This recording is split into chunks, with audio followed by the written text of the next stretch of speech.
First want to start with zombies.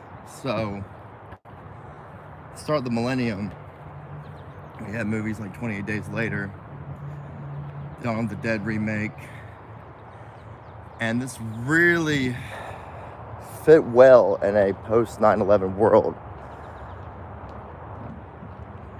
The post 9/11 world is a lot like the post COVID world. Everybody's watching the TV, everybody's choosing their talking head, and then they're just regurgitating the crap that they hear on TV, and they pick sides and they get divisive. So the zombie became the perfect avatar for the dumbass consumer idiot. And thank God The Walking Dead came along and just totally oversaturated the market with zombie crap.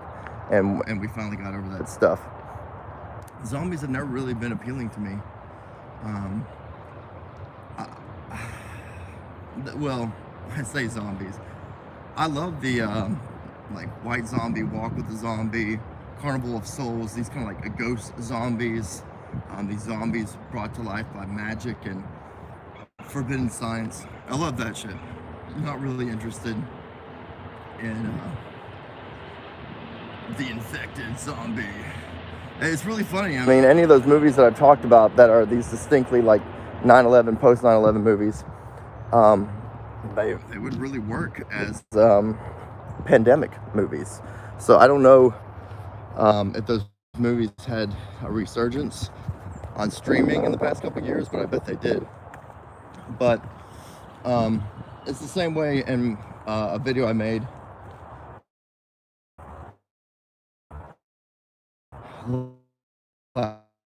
last year where John Carpenter is talking about the Depression era Universal horror movies and how they were designed for a Depression audience.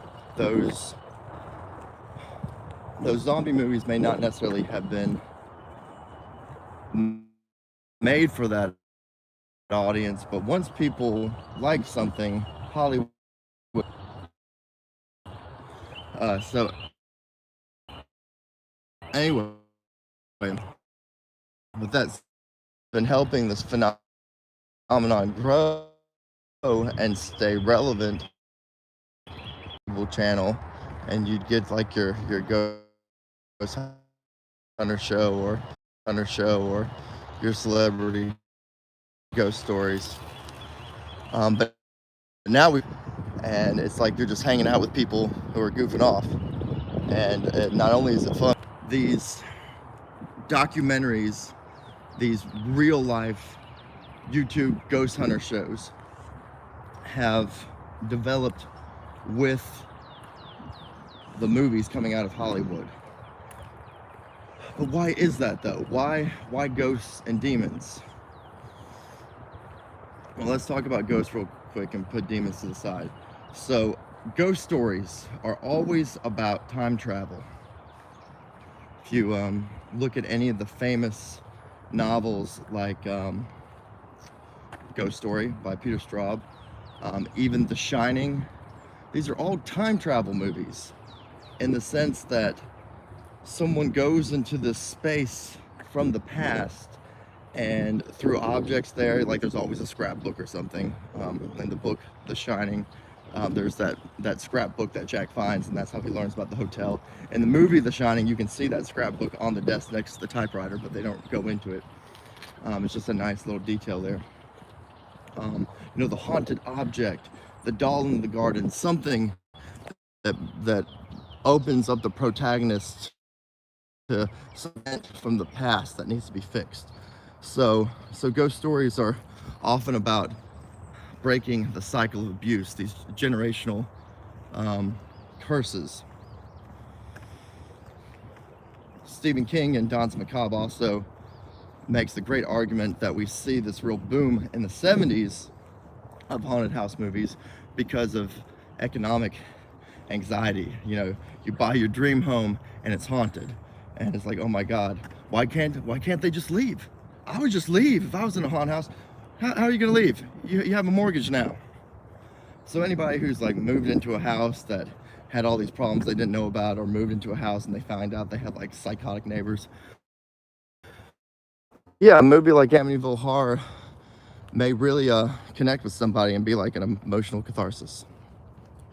So that's part of what ghost stories are about, and why ghost stories have always been with us, because it connects us to our dead and to the past. And in a very real sense, we're not talking about literature anymore and media, we're talking about real life. In that very real sense, we do things for the dead, and the dead do things for us all the time. Just from a biological standpoint, we don't even have to talk about psychology or physical reality. We're just talking about coexisting. You know, look, everything's alive because everything is filled with the dead. So ghost stories are always going to be relevant. We're always going to be interested in that, because we're always going to be dealing with the trauma of the past and grief and things that feel irreversible, and just this notion that goes back to the beginning of time, that we can do things for the dead and the dead can do things for us. So your basic ghost story, there's probably going to be the good ghost that is reaching out. He's not trying to scare you, he's just reaching out so you can dig up his bones in the basement and give him a proper burial. But oh no, there's actually still a demon in the house who's feeding off of everybody's fear. So what's up with demon movies? Like I mentioned last night in my Exorcist live stream, I don't really think demon movies or the notion of exorcism was a thing in the Western world before the book and film The Exorcist. Now granted, you know, we go over to Europe, where people believe in the afterlife, or at least they used to, and indigenous cultures, you know, all that stuff has always been there. But even when you look at the Catholic Church, it's like the book and movie The Exorcist gave them a whole new avenue of success. So with Vatican II, you got Catholic priests singing Kumbaya on an acoustic guitar.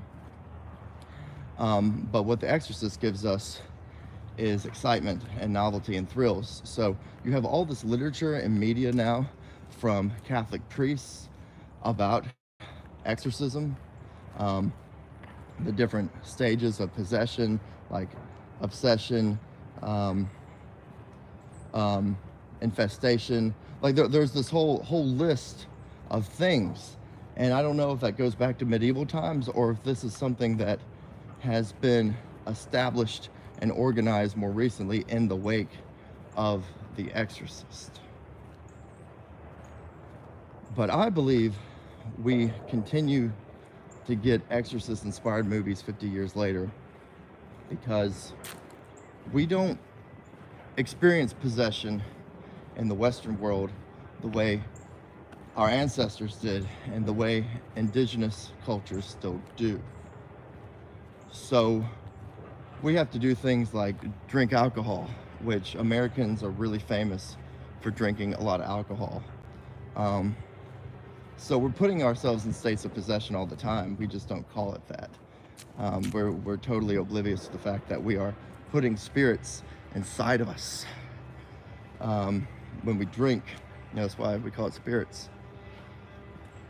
So I think that it's all about having your needs met, and that these demon films are so popular because we don't have the avenues anymore to have that freedom. You know, that's why something like Halloween and Carnival existed. You know, you put on a mask and you become somebody else, and you have that freedom. Maybe that's why some people do community theater.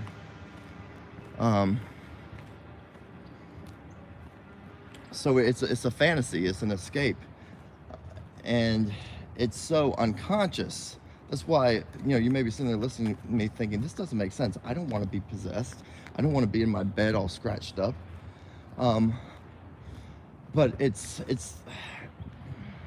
I really think the possession movies speak to this need for freedom. You know, this need, like, let me just be ravaged by some other outside force, because I don't know what I'm doing. I don't know what to do. If I was possessed by something else, it would make things easier. And this whole notion of demonic possession is surprisingly very close to the concept of submission to Christ. So if you read the church fathers, they talk about true freedom comes from submitting to the will of God. So if you follow the fasts of the church, which in the Orthodox Church, we're fasting like 60-70% of the year. We're eating a vegan diet. We've entered Lent, so if you're following the fast, you're not eating meat, you're not eating eggs, you're not eating cheese. You've got a prayer rule. You're praying throughout the day. You're praying the hours. You're going to masses. You're doing all these things. And to an outsider, to the rational mind, it sounds like that's not freedom at all. That's totally chained to a routine and these tasks. But people who actually do it do find a sense of liberation in it, because it's like, I don't have to worry about what I'm eating today. I don't have to make the decision, am I eating chocolate or vanilla ice cream? I'm doing what the book tells me to do. So in that way, they find liberation. And I think it's really interesting how it's pretty much the same thing. It's your possession by the Holy Spirit, possession by the forces of darkness. And that's why I always say that horror is a theological genre. So I believe that's why horror movies about ghosts and demons will never die, and they're so popular right now especially. And just note that whether you pick a side or not, there's spiritual forces going after you all the time. You just have to decide, are you gonna play the game, or are you just gonna be unwillingly controlled by things that you can't even